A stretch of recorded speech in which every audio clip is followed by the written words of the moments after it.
Psst.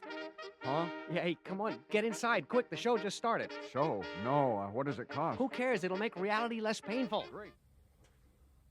Bozos, beaners, zip berserkers, coupon clippers, factory workers, old folks hiding in the attics, mothers, truckers, dope fanatics, patriotic Ruski haters, punk platoons of roller skaters, child molesters, nuke protesters, all will go to war. Hey!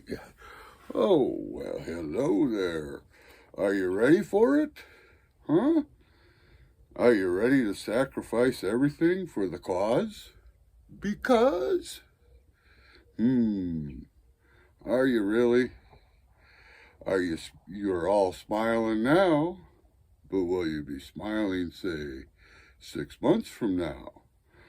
Are you really, really ready to give up your gas and your precious pocket computer? We'll see. Hi, this is the Average Joe with the Bipartisan Channel. And today, we're going to talk about the Bozzo song. It was a song that was hit in 1971, produced by a group that was known as the Firesign Theater. You take a look around today, and it's pretty self-evident. What a crazy, crazy time we're living in. It's so un-American to watch what's going on right now. So I wanted to touch a little bit about the two biggest bozos that we're contending with today. Elon Musk and Donald Trump. These guys are just incredible clowns. What we saw last week was a little bit of the truth of what goes on between bozos that are in charge of the country. We saw the big confession that, this administration is corrupt as hell. I can't even believe how corrupt it is. And they come right out and they say it. So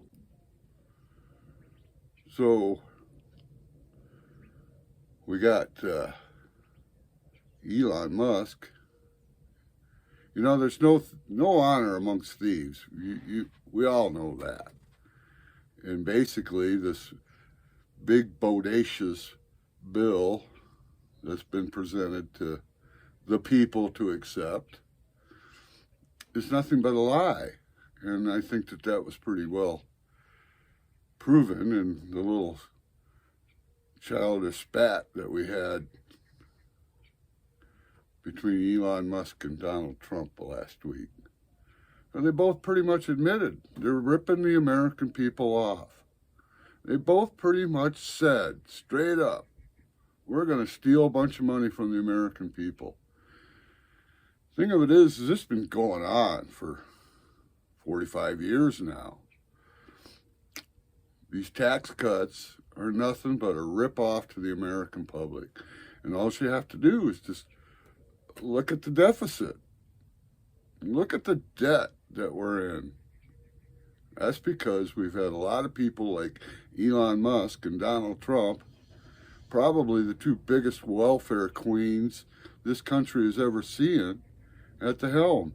And they're arguing about who gets to rip off the American people for more money than the other. It's just insanity. It's bozos. Gotta put a stop to this. This tax bill, they call it the big, beautiful bill, but it's nothing more than a scam. It's nothing more than to dip the hands a little bit deeper into the United States Treasury. And for anybody that thinks these tax cuts are going to do the normal person any good, they're just oblivious to the fact that somebody has to pay this money back. We can't just keep borrowing money and expect never to pay it back. The United States can't file bankruptcy like Donald Trump has so many times in his past and get a clean start. It's just not, it isn't the way it works. Government doesn't work like business. So by allowing this ridiculous tax scam, and I call it the big bodacious bill, for those of you who don't understand the word bodacious, hopefully I sparked a little curiosity. Go look it up. You'll see what it means. But this feud was an absolute spotlight shining on the corruption that is going on now and has been going on for the last 45 years. Well, 40 anyway. And it's time we put a stop to it. So in 1979, the national debt was about $990 billion, just shy of $1 trillion.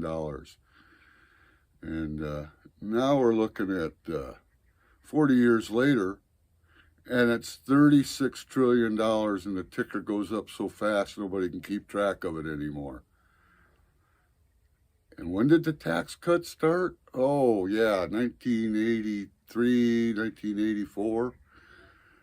Yeah. I was a Republican back then, and I was duped. I really believed that, what Ronald Reagan was saying was going to make my life easier. It was going to get government out of my life, and it was going to reduce my taxes. Well, it may have reduced them for a little bit of a period of time, but the price that we're paying, the price that we're burdening the next generations with, wasn't and isn't in any way, shape, or form worth it. Tax cuts got to go. I saw James Langford on Meet the Press, and he was trying to sell the same old bullshit. If these tax cuts don't go through, we'll all be paying lots more taxes. Well, I got news.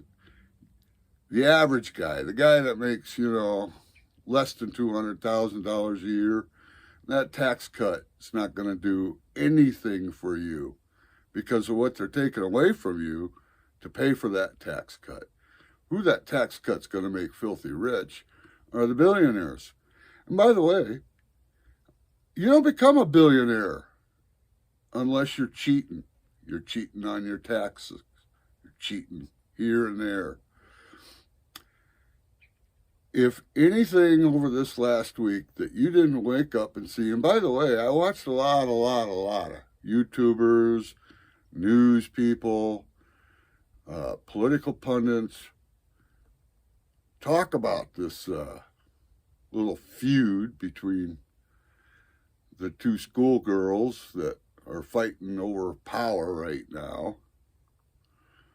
And not a one of them, well, I take that back. There was one, and he isn't one of my favorite guys, Steve Schmidt, which, he's on my list of the mea culpa people, that, the people that created the situation that we're in, and now they're all grifting on telling us how bad the situation is. Well, you helped create it, Mr. Schmidt, but I'll give you credit. You were one of the few people I saw talk about the feud that called out the plain, open, in-sight corruption that's going on in the White House right now. And that's what these tax scams are. If you're a billionaire, I remember in 1984 getting upset. No, I guess it would have been 1985. Getting upset after reading an article in the local newspaper about the taxes that Ronald Reagan paid. So that particular year, he claimed a $400,000 income for that year. And the taxes that he had to pay was $100,000. Me, I had made like $20,000 that year, and I had to pay 30%, a little over 30% of it. You know, it was just ludicrous, ridiculous.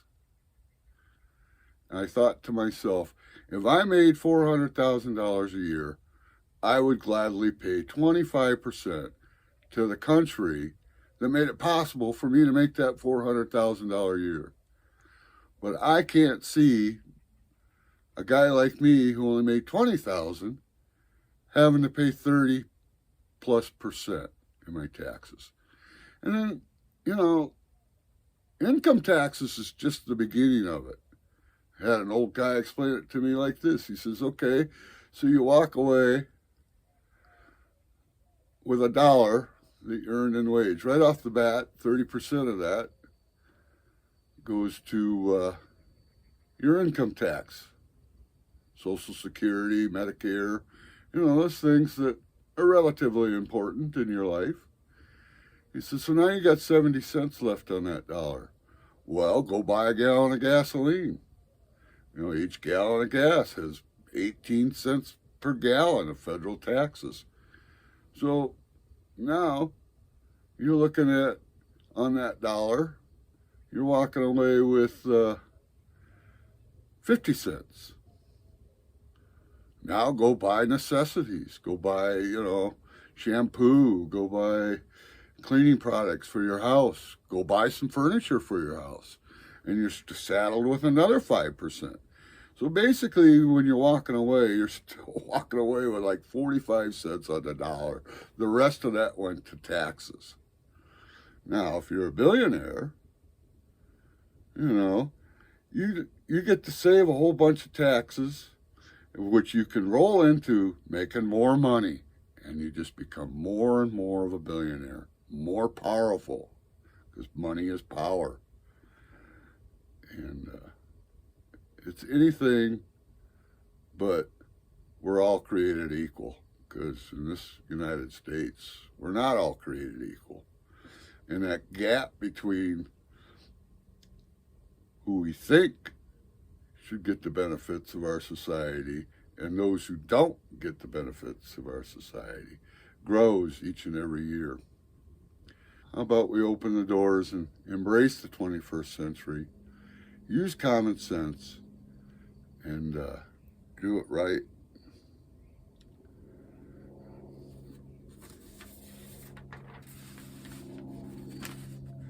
See, you're all cheery now, aren't you?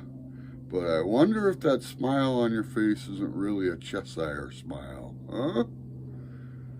Painted on? Yes, I can see your real faces. Yes, I can see some people over there who look like live-in lover beaters. And there's a whole section of lotus eaters. And in the middle, there are a whole bunch of tax form cheaters. Ha ha ha. But listen carefully to what we have to say.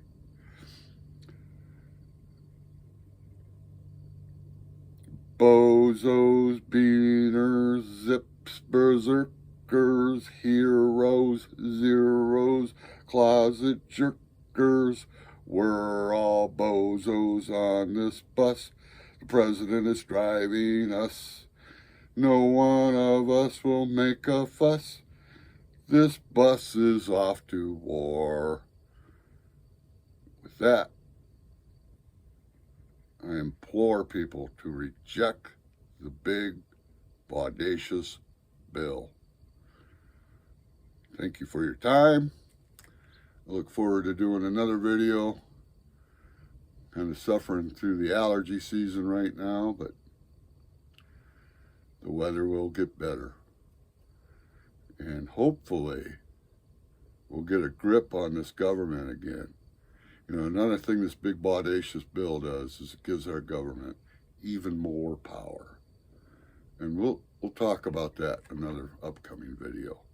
For now, thanks for watching. If you got any comments, I'd love to hear from you. Until then, peace out.